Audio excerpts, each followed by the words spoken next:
लोकशाहीचा बुलंद आवाज, रिपब्लिकन वार्ता, महाराष्ट्र। विकासाचे दरवाजे खुले करण्यासाठी, मूलभूत गरजा पूर्ण करण्यासाठी वंचित बहुजन आघाडीला मतदान करा। सुजात आंबेडकर। वंचित बहुजन आघाडीला मतदान रूपी आशीर्वाद देण्याचे आवाहन। देवणी तालुक्यातील वलांडी येथे जिल्हा परिषद व पंचायत समितीच्या निवडणुकीच्या पार्श्वभूमीवर वंचित बहुजन आघाडीच्या प्रचार सभेत राष्ट्रीय अध्यक्ष प्रकाश आंबेडकर यांचे सुपुत्र सुजात आंबेडकर यांनी उपस्थित जनसमुदायाला संबोधित केले। जिल्हा परिषद व पंचायत समितीच्या निवडणुका या तळागाळातील सामान्य नागरिकांच्या मूलभूत गरजांच्या विकासासाठी असतात, असे प्रतिपादन त्यांनी केले। सत्तेत बसलेल्या भ्रष्टाचारी व जातीयवादी नेत्यांना आता सभागृहाच्या बाहेर काढण्याची वेळ आली असून या संधीचा उपयोग सुजाण मतदारांनी करावा, असे आवाहन त्यांनी केले। वंचित बहुजन आघाडीला मतदान रूपी आशीर्वाद देऊन सामान्य कार्यकर्त्यांना सभागृहात पाठवा, अशी विनंती त्यांनी मतदारांना केली। वंचित बहुजन आघाडी तळागाळातील सामान्य कार्यकर्त्यांना विकास व संघर्षासाठी संधी देते। राज्यात वंचित बहुजन आघाडीने नगर परिषदांमध्ये 106 नगरसेवक तर महानगरपालिकांमध्ये 28 नगरसेवक निवडून आणले असून पक्षाचा राज्यभर झपाट्याने विस्तार होत असल्याचा दावाही त्यांनी केला। समारोप करताना त्यांनी वलांडी गटातील मनीषा गायकवाड, गणातील यासीन मुंजेवार, जवळगा गणातील भाग्यश्री झिरे, बोरोळ गणातील सूर्यवंशी रजनीकांत यांना गॅस सिलेंडर या चिन्हासमोरील बटन दाबून प्रचंड मतांनी विजयी करण्याचे आवाहन केले। या सभेचे सूत्रसंचालन गणेश कांबळे यांनी केले। सभेदरम्यान सहाय्यक पोलीस निरीक्षक भीमराव गायकवाड यांच्या नेतृत्वाखाली 10 ते 12 पोलीस कर्मचाऱ्यांचा कडक बंदोबस्त ठेवण्यात आला होता। नक्की काय होणार आहे यांना मी एक गोष्ट सांगतो की आपल्या गणाचा विकास, आपल्या गटाचा विकास, आपल्या गावाचा विकास आणि आपल्या पुढच्या भविष्याचा विकास जर कुठे ठरत असेल तर तो पंचायत समितीमध्ये आणि जिल्हा परिषदेमध्ये ठरतो। म्हणून आज वेळ आलेली आहे की ज्या ज्या सत्तेधाऱ्यांनी स्वतःचे खिसे भरले, ज्या ज्या सत्तेधाऱ्यांनी स्वतःचे खिसे भरण्यासाठी भ्रष्टाचार केलाय, लोकांच्या नावाची निधी, लोकांच्या नावाचे पैसे, सरकारची तिजोरी खाली करून स्वतःचे खिसे भरण्याचा ज्या ज्या लोकांनी काम केलंय, आज वेळ आली की यांना उचलून सत्तेच्या बाहेर टाकायची आणि आपल्या हक्काचे वंचित बहुजन आघाडीचे उमेदवार हे निवडून आणण्याची वेळ आलेली आहे मित्रांनो। आणि हेच बोलत असताना मला एक गोष्ट सांगायची की आपल्या विरोधात सगळे पक्ष आहेत। एका बाजूला भाजप त्यांचे मित्र पक्ष आहेत, एका बाजूला काँग्रेस त्यांचे मित्र पक्ष आहेत आणि आज वंचित बहुजन आघाडी मैदानामध्ये उभा आहे। आणि मला आपल्या सर्वांना सांगायचंय की इथे बाकीचे जे पक्ष आहेत ते धर्माच्या नावावर राजकारण करतात। हिंदू मुस्लिम करून, दोन धर्मांमध्ये लोकांना विभाजन करून त्याच्यावरती मतं घेऊ बघतात। दुसऱ्या बाजूला जी लोक आहेत ते जातीचं राजकारण करायचं बघतात। मराठा, बौद्ध, दलित, बहुजन, आदिवासी या सगळ्या गटामध्ये आपल्याला विभाजन करून मतांचं राजकारण करायचा प्रयत्न करतात। आंबेडकर, यूएपीए का मसला हो, सुप्रीम कोर्ट में केस लड़ने वाले बाला साहब आंबेडकर थे। पोटा ताड़ा का कायदा हो, महाराष्ट्र की हाई कोर्ट में लड़ने, महाराष्ट्र में मोहम्मद पैगंबर की अपमान किया जा रहा था, जब टीपू सुल्तान और औरंगजेब का अपमान किया जा रहा था, और जब कुरान का अपमान किया जा रहा था और मुसलमान बच्चों का मॉब लिंचिंग हो रहा था, तब वो ये बाला साहब आंबेडकर थे जिन्होंने एक कोशिश की कि महाराष्ट्र के सरकार में उन्होंने एक बिल पेश करने की कोशिश की, एंटी मॉब लिंचिंग बिल। मुसलमान भाइयों के हिफाजत के लिए उन्होंने एक बिल पेश करने की कोशिश की और उनकी ये जिद थी कि उस बिल का नाम मोहम्मद पैगंबर बिल रख दिया जाए। ये हमारी बदनसीबी थी कि यहाँ की कांग्रेस हो, यहाँ की राष्ट्रवादी हो, उनको मुसलमान भाइयों की हिफाजत नहीं चाहिए, इसलिए उन्होंने हमको समर्थन नहीं दिया। अगर कांग्रेस और राष्ट्रवादी आज बाला साहब आंबेडकर को इस बिल के ऊपर समर्थन देते थे तो मोहम्मद पैगंबर बिल महाराष्ट्र के हर मुसलमान की हिफाजत के लिए खड़ा रहता था। ये मैं आपके सामने कहना चाहता हूं। और दूसरी तरफ आप याद कीजिए कि इसी लातूर में सिलसिला शुरू हुआ था। टीपू सुल्तान के फोटोज और स्टेटस रखने के लिए मुसलमान नौजवानों को गिरफ्तार कर दिया जा रहा था। औरंगजेब के तस्वीरें पकड़ने के लिए आगे मुसलमान लोग नौजवानों को गिरफ्तार कर दिया जा रहा था। और वो बाला साहब अम्बेडकर थे जो औरंगाबाद में औरंगजेब की मजार पर जाके फूलों की चादर चढ़ा के आए, जिन्होंने इसी लातूर के उनकी सभा में स्टेज पे डॉक्टर बाबा साहब अम्बेडकर, महात्मा ज्योतिबा फुले, छत्रपति शिवाजी महाराज, छत्रपति शाहू महाराज के बीच में टीपू सुल्तान की फोटो रखी और उस टीपू सुल्तान की फोटो को फूलों की माला चढ़ाई और यहाँ के फडणवीस और बीजेपी को खुला चैलेंज किया कि यहाँ के मुसलमान नौजवान, यहाँ के कौम के बच्चे सिर्फ स्टेटस रख रहे, सिर्फ फोटो पकड़ रहे, उनको कहीं को गिरफ्तार कर रहे। वंचित बहुजन आघाड़ी के स्टेज पे टीपू सुल्तान का फोटो लगता है, हमारे सदर औरंगजेब के मजार पर जाकर फूलों की चादर चढ़ाते हैं। अगर तुम में हिम्मत हो तो वंचित के खिलाफ एक्शन लेके दिखाओ। ये ओपन चैलेंज बाला साहब अम्बेडकर ने देवेंद्र फडणवीस को किया था। और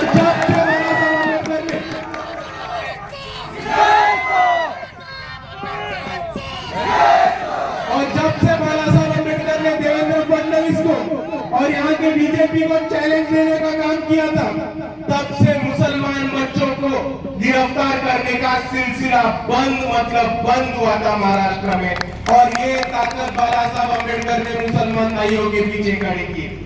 और आज मैं आपको सिर्फ एक ही गुजारिश करने आया हूँ कि जब जब हमारी कौम पे जुल्म जाती होती है, जब जब हमारी कौम पे कोई भी आफत आती है, मुसीबत आती है, वंचित बहुजन आघाड़ी और बाला साहब अम्बेडकर हमेशा हर वक्त आपके पीछे रहते, आपके कंधे को कंधा लगा के खड़े रहते।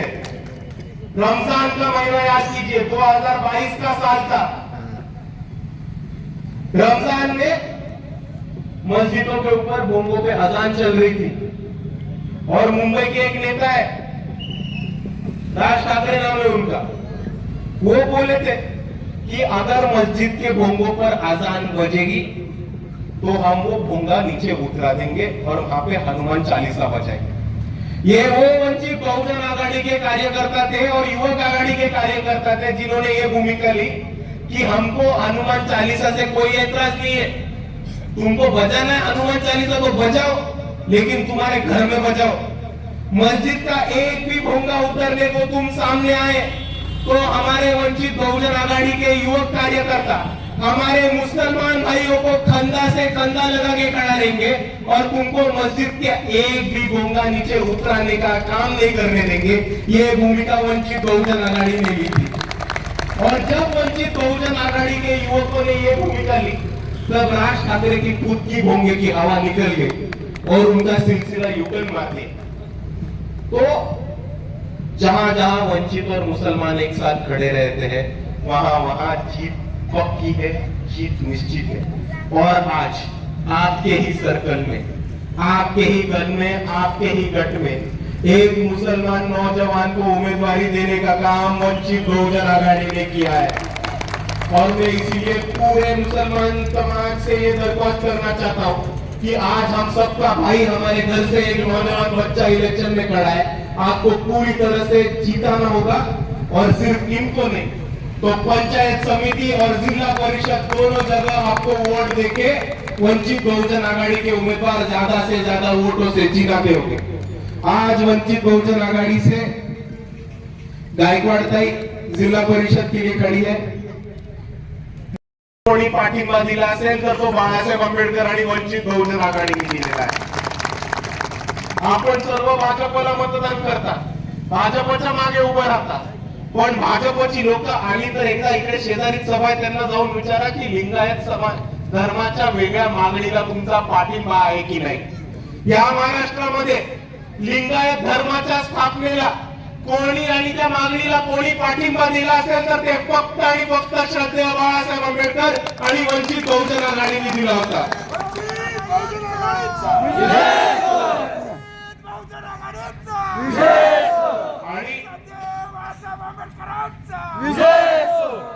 लिंगायत समाजाचे पुरोगामी विचारवंत MM कलबुर्गी साहेब, लिंगायत समाजाच्या पुरोगामी विचाराच्या लेखिका गौरी लंकेश मॅम यांचा जेव्हा खून करण्यात आला होता तेव्हा जर कोणत्या पक्षाने एक भूमिका घेतली असेल, जर कोणत्या पक्षाने आंदोलन केलं असेल आणि जर कोणत्या एका पक्षाने त्याच्यावरती सीबीआय एन्क्वायरीची माग केली असेल तर तो फक्त आणि फक्त वंचित बहुजन आघाडी. आणि हा पक्ष आंदोलन करून थांबवत नाही. या विधानसभेमध्ये लिंगायत समाजाचे 25 उमेदवार उभं करण्याचं काम हे वंचित बहुजन आघाडीने केलं होतं आणि 3 लोकसभेचे उमेदवार उभे करण्याचं काम हे वंचित बहुजन आघाडीने केलं होतं. त्याच्यापैकी एक अविनाशदादा भोसीकर आपल्या सर्वांसमोर उभे आहेत. आणि दुसऱ्या बाजूला इथे खूप मोठ्या संख्येने माझे मुसलमान बांधव होते. मला माझ्या मुसलमान बांधवांना काहीतरी सांगायला लागलं की आज तक अगर आप पॉलिटिक्स देखोगे और आज तक अगर आप सियासती राजकारण देखोगे तो आपको एक ही चीज समझ में आएगा कि आज तक यहाँ के सत्ताधारों ने, पंजे ने, घड़ी ने और उसके बाद तुतारी ने और मशाल ने हमारा सिर्फ और सिर्फ इस्तेमाल किया. ये लोग समझते हैं कि हम सिर्फ इनको वोट देने की मशीन है और ये लोग समझते कि हम सिर्फ इनको वोट देने के लायक है.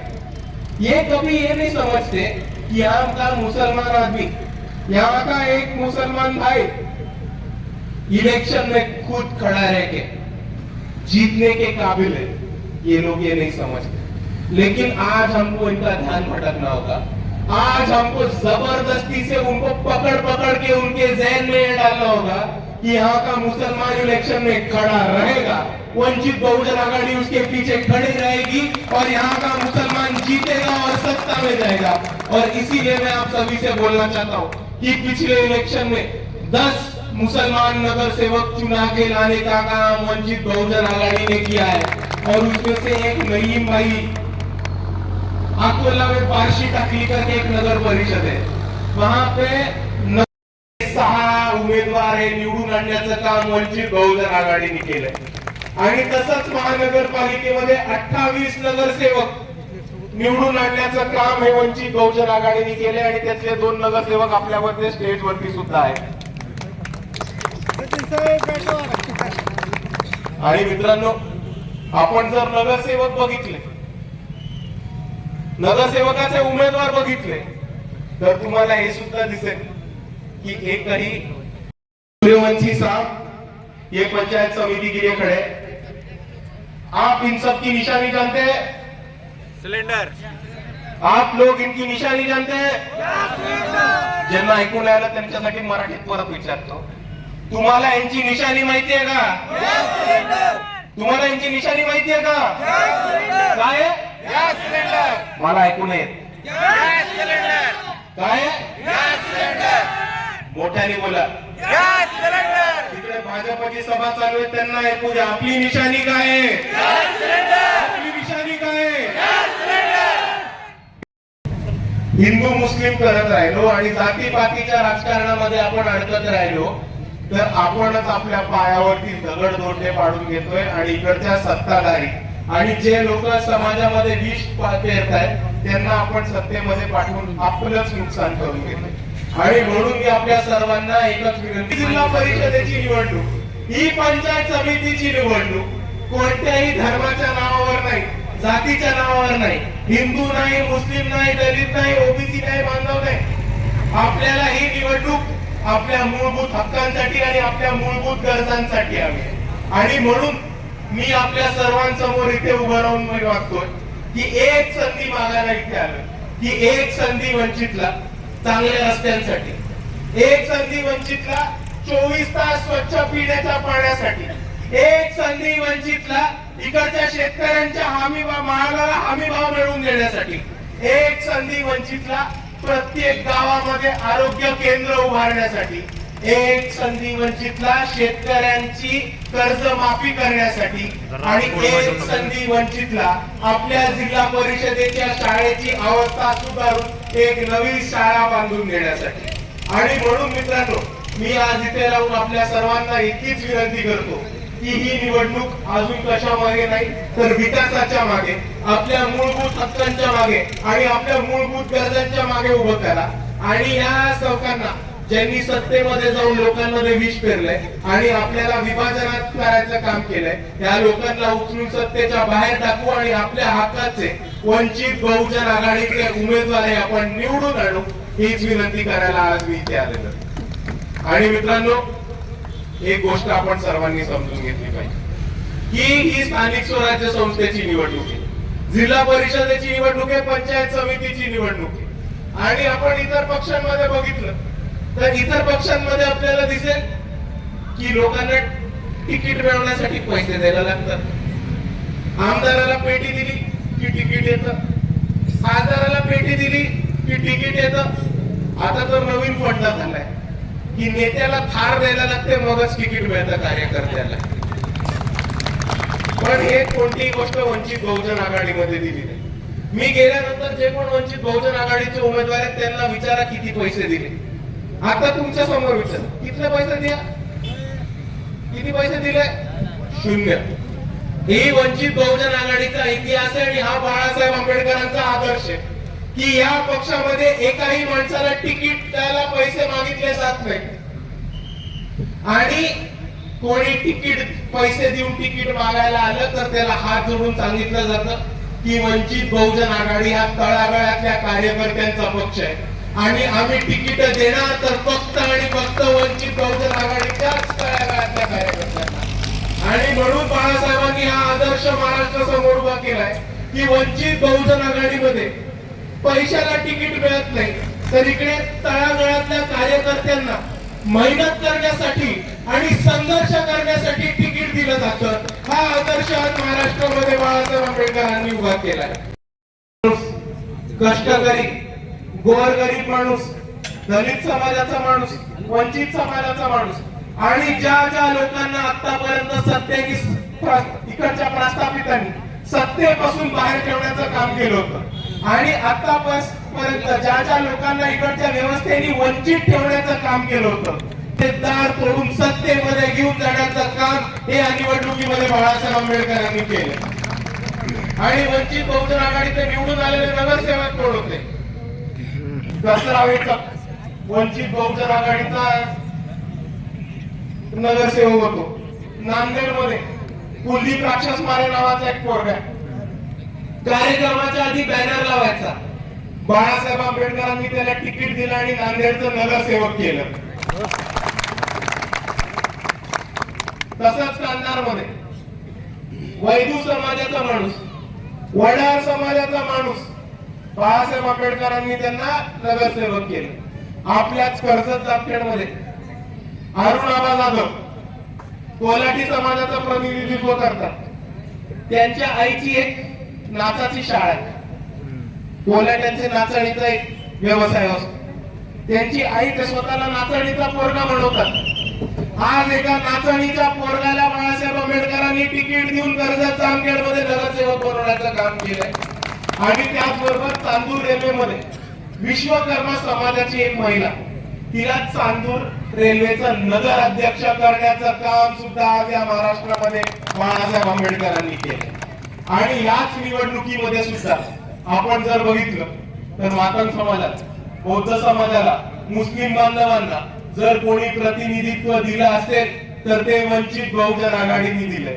आणि म्हणून आतापर्यंत ज्या ज्या लोकांना इकडच्या व्यवस्थेने बाहेर ठेवलं, आतापर्यंत ज्या ज्या लोकांना इकडच्या व्यवस्थेने नाही या अवस्थेत आणून ठेवलं होतं, आतापर्यंत व्यवस्थेने ज्या ज्या लोकांना उपेक्षित बनवून ठेवलं होतं आणि ज्या ज्या लोकांपर्यंत सत्तेची दारं बंद केली होती ती दारं उघडायला आज वंचित बहुजन आघाडी पूर्णपणे ताकदीने मैदानामध्ये उभी राहिलेली आहे. आणि म्हणून दलित असो, मुसलमान असो, आदिवासी असो, बहुजन असो, कैकाडी असो, कोल्हाटी असो, गिताडी असो, लिंगायत असो, धनगर असो, माळी असो, तेली असो, साडी असो, मुसलमान असो, या सगळ्यांना फक्त तिकीट देण्याचं काम नाही पण तिकीट देण्याचं, त्यांना ताकद आणि बळ देण्याचं, त्यांच्या मागे ही वंचित बहुजन आघाडीची कार्यकर्त्यांची फौज उभी करण्याचं आणि त्यांना सत्तेमध्ये निवडून आणून आमदार, खासदार आणि नगरसेवक बनवण्याचं काम आज या महाराष्ट्रामध्ये बाळासाहेब आंबेडकरांनी सुरू केलंय.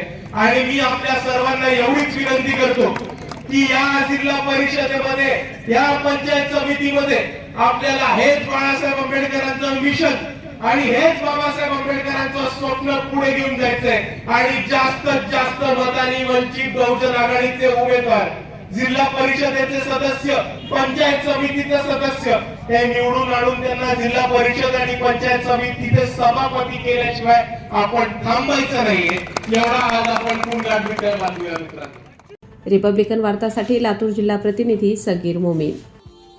Subscribe now and press the bell icon. Never miss an update.